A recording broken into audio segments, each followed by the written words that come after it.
This is the sixth video in my documenting my YouTube experience, and I wanted to talk a bit today about the Pranknet situation, which is a bit of a tangent. It's not a tangent. It's actually I do tend to go off on tangents. I already said that, but why do I do that? Maybe I have ADD. I don't think ADD is a deficit or a disorder. I don't believe in ADD. I should make a video about that. But I digress.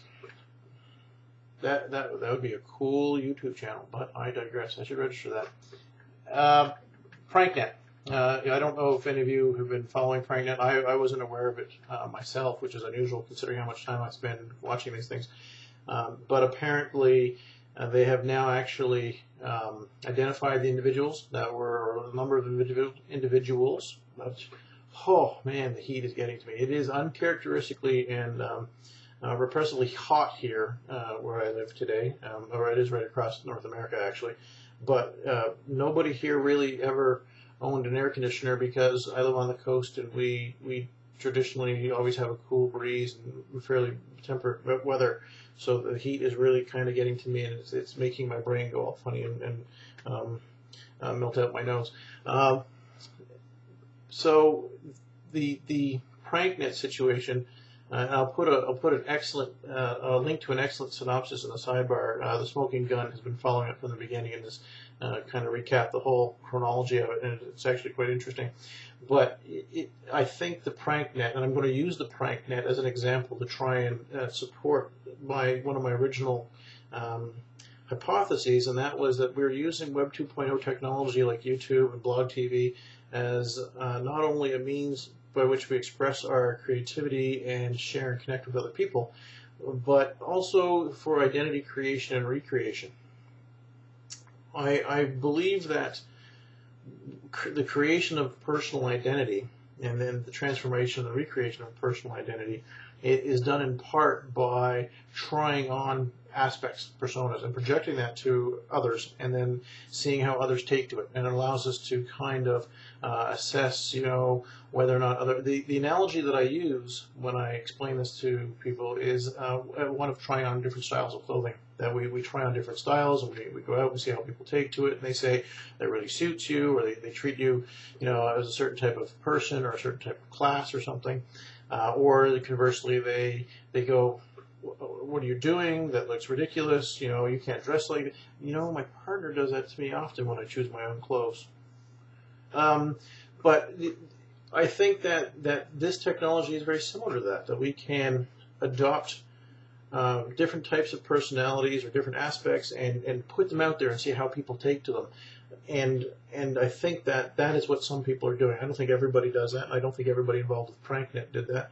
But I think that some of us do that.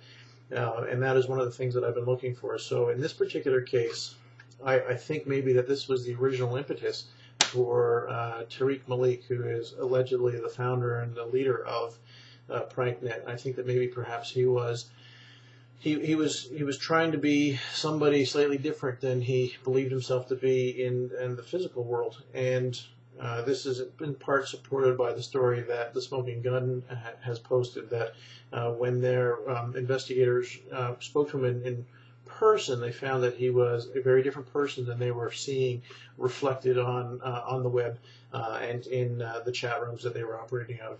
So I wonder, and then this is one of my original questions, I wonder if this is what some of us are doing here, that we are trying on personality to see how other people receive it, to decide whether or not we can use that or incorporate that into who we are. And don't get me wrong, I don't think that is a necessarily valid or useful way of creating identity. I think it is one of the ways in which we partly construct and reconstruct identity, but I wonder if maybe this is what he was doing. And I don't think that this is what all of them are doing. I think that after he originally went out there and started doing certain things to see how people took to it, and then took to him, that like seeks like, and other people tended to kind of glom around him, and before you knew it, you're building a mass of individuals who these kinds of activities were too compelling to not do. And for those of you that don't know the activities, I mean, really they are really probably the most appropriate word is reprehensible. They've caused, according to the story on the smoking gun, considerable financial damage, and I'm sure immeasurable amounts of emotional distress to people. And so I'm sure that they will be held accountable for that. But I think that every single one of the individuals who was involved probably had a different reason for getting in and becoming part of it. But I wonder if the originator of the idea wasn't doing this because he was merely trying to be something that he wasn't. You know, he was trying on something different, being someone who he found himself not to be in the physical world. You know, kind of like Second Life, which is something else that I need to spend more time thinking about and exploring. So, and the other point that I'm waiting for all the talking heads now to get in there and start to going about how this, you know, this has come as a result of Web 2.0 and the anonymity that it affords people. I don't think, I mean, I think they're wrong. I think that anybody who suggests that, oh, you know, this whole Pranknet situation came because of, you know, the ease at which people can hide behind Skype and blogs and I guess you can't really, well, I guess you could hide behind YouTube, blog TV, partly, somehow. Well, YT Watchdog certainly does that sometimes. But I think that, you know, telephone pranks like this have been around since probably as long as there's been the telephone. And this might facilitate it. It might put it on a whole different scale. It might make it easier for like-minded people to collect together and to collaborate. But it certainly didn't cause it. You know, and this, I mean, this idea that some people might suggest that, you know, largely comes out of my reading of Andrew Keene's book. I think that, you know, there are people who just kind of want to blame all these things on this technology, and it's not this technology. I mean, it is us, and we've been doing these kinds of activities long before we were able to do it online and with each other. So we'll have to wait and see what other people start running around, you know, over this kind of public anxiety over the internet and all the evils that lurk therein. Anyway, Pranknet, I'll put a link in the sidebar there, and you know, if any of you are interested in discussing this and opening up a dialogue, and I know for a fact that other people are watching this now. My last video has broken over 50 viewers, and not just from my country, which means it's not just my family and coworkers.